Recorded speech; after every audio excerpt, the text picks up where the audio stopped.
El día de hoy, el ministro de Vivienda, Iván Poduje, participó del programa Ahora es cuando de Radio Infinita con Juan Manuel Astorga. Durante su participación se refirió a la polémica que ha sacudido los últimos días tras sus duras críticas a la ley de humedales urbanos y al roce público con la presidenta del Senado, Paulina Núñez de Renovación Nacional, quien le exigió mantener un tono de respeto. Poduje no se achicó. Señaló sin filtros que hay sectores de la política con la piel muy sensible, mientras cientos de familias en Valdivia, Osorno, Puerto Montt y otras ciudades del sur del país siguen esperando una vivienda que la burocracia y leyes mal diseñadas les niegan. El ministro expuso con cifras concretas cómo esta ley está paralizando proyectos habitacionales completos, encareciendo viviendas sociales y dejando a las familias más vulnerables sin solución. Una discusión que la clase política prefiere reducir a las formas en vez de enfrentar el fondo. Usted decía que la ley de humedales urbanos ha generado problemas para la instalación del proyecto Guacamayo 3, creo que se llama, 570 familias, ¿no? Sí. Y se generó este entrevero con el senador socialista, autor de la ley, Alfonso Urresti. Después salió a aclarar que esto no era un problema con él. Pero déjeme preguntarle, ¿cuál es el problema que usted detecta que tiene la ley de humedales que está afectando a Valdivia para la construcción de las necesarias viviendas que estas familias están esperando? Tiene tres problemas. El primero es que la delimitación del humedal es muy arbitraria. Básicamente se delimita un cuerpo de agua que puede variar o no hay estudios, por ejemplo, en mecánica de suelo, en todos los casos, para ver si el suelo es inundable, efectivamente implica un riesgo o el valor de la fauna, no. De hecho, el inventario de humedales, como dijo el presidente, usted lo puede ver en la página web, tiene hasta tranques de regadío como humedales. Primer problema. Segundo problema, que si usted está dentro de un humedal, y le pasó a nuestras vecinas de Guacamayo, tiene que hacer un estudio de impacto ambiental. Y ese estudio de impacto ambiental hoy día se demora 2 a 3 años y le exige medidas de compensación que han hecho que el valor de la vivienda suba, en el caso de este proyecto en concreto, de 1.600 a 3.100 UF por las exigencias que pone el estudio. Y en tercer lugar... ¿Un estudio que es necesario o usted considera que el estudio no es necesario? Yo creo que estudios... Porque a lo mejor el problema era que no se contabilizó que había que hacer el estudio. Por lo tanto... No, porque como es un humedal... que en nuestro juicio, salió una muy buena columna del profesor Raza en el Mercurio ayer. Así es, lo comentamos de hecho. Señalando todos los problemas que tiene esta ley. Esta ley tiene que ser reformada. Y yo creo que uno no tiene que enamorarse de sus leyes, y es claro y hay bastante consenso que debe ser reformada. Pero el tercer punto es que deja gente fuera, porque define muchas zonas que no se pueden ocupar sin saber efectivamente si esas zonas tienen algún valor o no. Entonces, si yo sumo las tres cosas, por ejemplo, en el caso de Osorno, que está en la otra región, al lado, se hizo un esfuerzo muy grande, en verdad que el ministro Monte lo hizo para tener el predio Baquedano donde iban a estar 1.500 familias, y hoy día me están cabiendo 500 familias por esta restricción, y todavía no puedo ocupar el terreno, por todos los estudios que me exige esta ley. Entonces, lo que estamos diciendo nosotros es que en Osorno, en Puerto Montt, en Valdivia, sobre todo en la zona sur, pero también en Talca, esta ley lo que está haciendo está afectando la política habitacional y está haciendo que las familias sin casa se demoren más, a mi juicio, innecesariamente, y por eso yo saqué la voz, porque yo represento a esas familias también. A ellas no representa a nadie. Y le puedo dar varios ejemplos como eso. La ley de bosque nativo también tiene un problema gigantesco, Juan Manuel.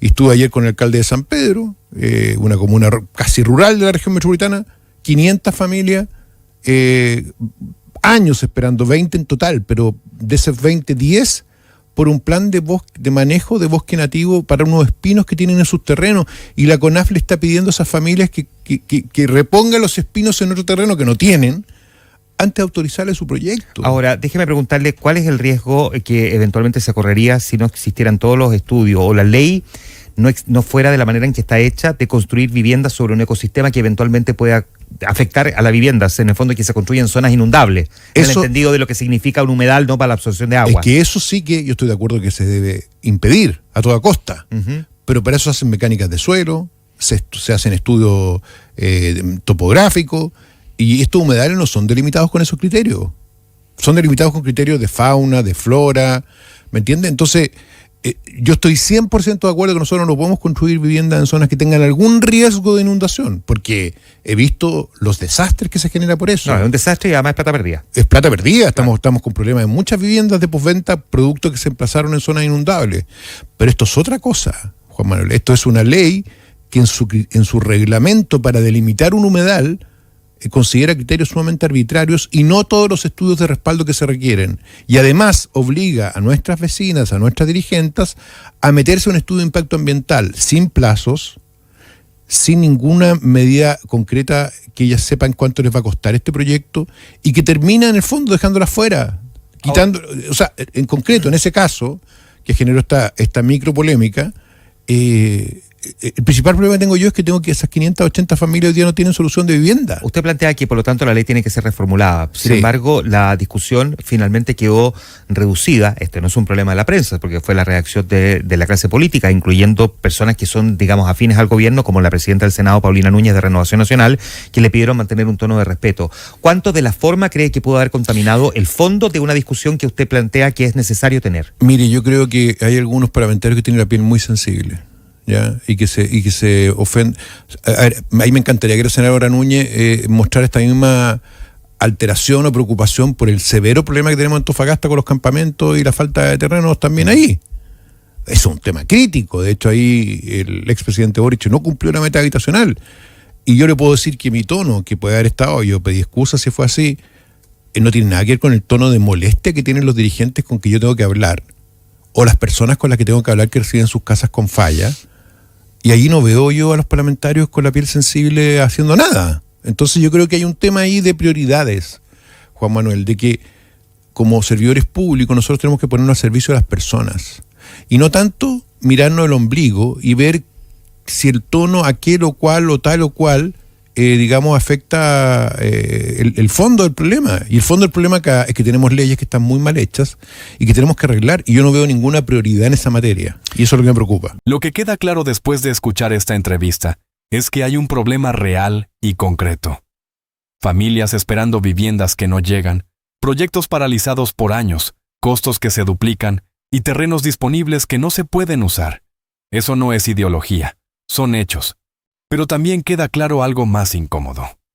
Cuando un ministro del propio gobierno de derecha sale a denunciar leyes que están fallando, la respuesta de la clase política no es debatir el fondo, sino cuestionar las formas. Y eso dice mucho. Paulina Núñez, presidenta del Senado y militante de RN, el mismo partido que debería defender la eficiencia del Estado y los derechos de los ciudadanos, priorizó el protocolo por sobre las 580 familias de Guacamayo que hoy no tienen casa. Eso merece ser dicho sin eufemismos. Poduje puede haber subido el tono, lo reconoció él mismo. Pero tiene razón en lo esencial. Hay leyes mal diseñadas, hay burocracia que aplasta a los más vulnerables, y hay parlamentarios que parecen más preocupados de su imagen que de cumplir su rol.